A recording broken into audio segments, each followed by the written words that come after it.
PVD-04 is located in Bay 2 inside the Quattro nanofab. To use the tool, you will need to complete the training for the tool, and to reserve the tool in the IRIS system. The tool can process any sample size up to 6 inches in diameter. Also, you must be in the lab at the tool while it's running. You may not leave the lab while the tool is running unless there's an emergency, such as a fire or toxic gas alarm. These materials are available in the tool and are kept stocked by staff: titanium, gold, chromium, and palladium. If you'd like to deposit other materials than these, please request training for these evaporators shown here, or these sputtering tools shown here. If you need any further help to decide on which tool to request training for, please contact staff at the email address shown here. This tool is interlocked through the mouse and keyboard. If it's not responsive, double check to make sure that you are logged in through IRIS.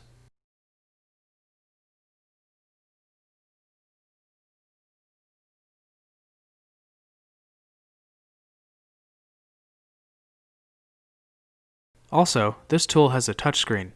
You can use either the touchscreen or the keyboard. Just be careful not to select the wrong thing.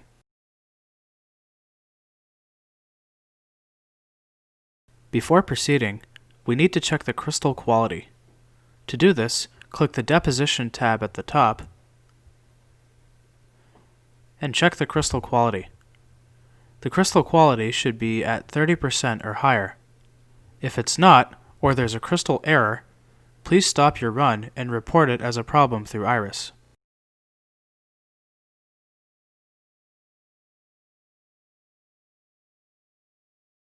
You should be able to find this ring next to the tool. If not, try venting the load lock first, since the user before you may have left it inside the load lock. For any sample that's smaller than 6 inches in diameter, you'll want to mount your sample onto this platen. You should also be able to find this near the tool. If you're going to run your deposition on a 6-inch wafer, you can simply put your wafer inside of the chuck.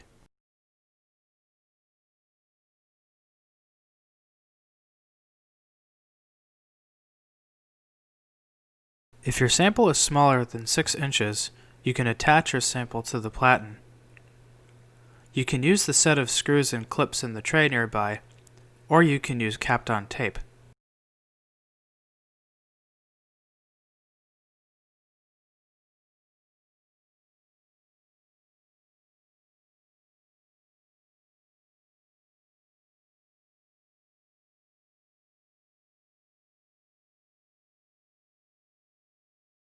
Now that our sample is mounted, let's vent the load lock.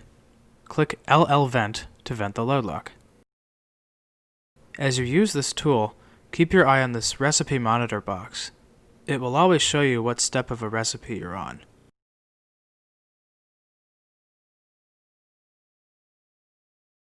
The load lock is now vented. It's located back behind the computer interface, and you'll need to open the door and lift the lid to the load lock. Place your sample face down into the ring.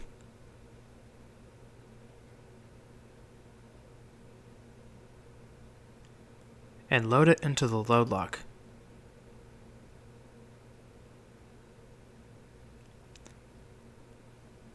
Close the load lock lid.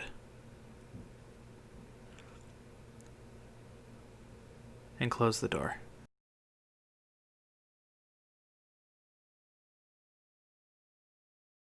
Click LL Pump and Load Sample to pump down the load lock and load the sample into the chamber.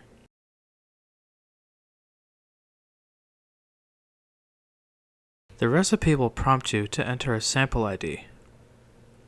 Click the Motion tab, go to LL Substrate ID, type something in, and hit Enter on the keyboard.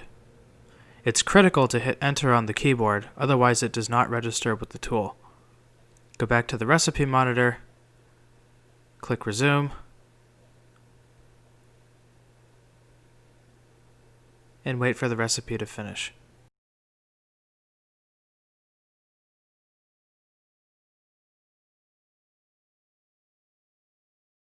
Now that our sample is loaded into the process chamber, we can run a recipe to deposit our metal. Click Run Recipe, and choose a recipe to deposit the metal that you'd like to deposit. Then click Run Recipe. The tool is programmed to work with deposition thicknesses in kilo-angstroms. Most of us don't think in kilo-angstroms, we think in units of nanometers. So to convert your thickness target from nanometers to kilo-angstroms, simply divide your thickness target by 100. Enter your thickness target in kilo-angstroms. Then hit Enter on the keyboard. Then click Continue Load, and the process will begin.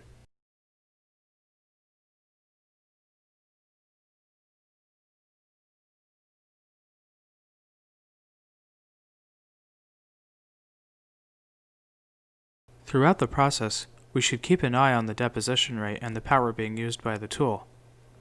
The chart will usually tell us what we need to know to diagnose and troubleshoot any problems that might arise during the process.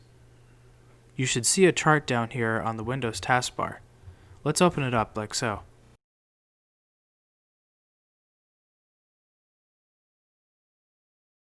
Sometimes the chart is not open when you come up to the tool.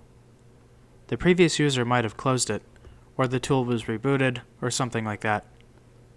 To set up the chart, click Chart, Settings, Files, Import Saved Settings, Master eBeam Chart.ini, and Open. I usually like to make the chart a bit smaller. I also like to change the time range to 5 minutes, just a personal preference. To do that, click Settings, Parameters, change the time range, and click Apply.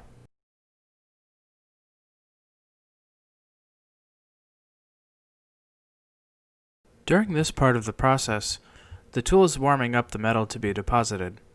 We call this the ramp and soak phase. We ramp up the power and let the electron beam run over the material, or soak it, to warm it up. We ramp the power up again and soak at a higher power to finish warming it up. Then the control algorithm in the tool will adjust the e-beam output power to keep the deposition rate steady at 2 angstroms per second.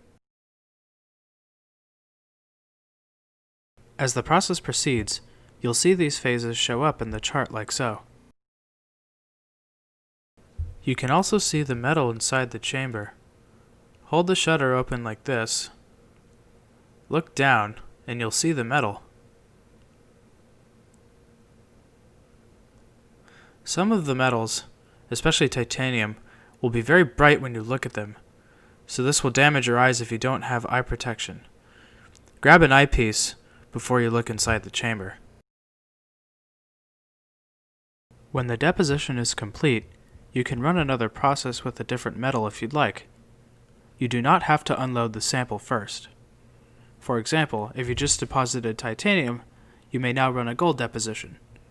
If this is your last deposition on the sample, let's proceed.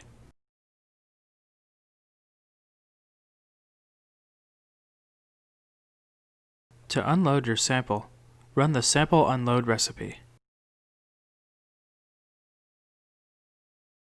Then run the load lock vent. Take out your sample and close the load lock.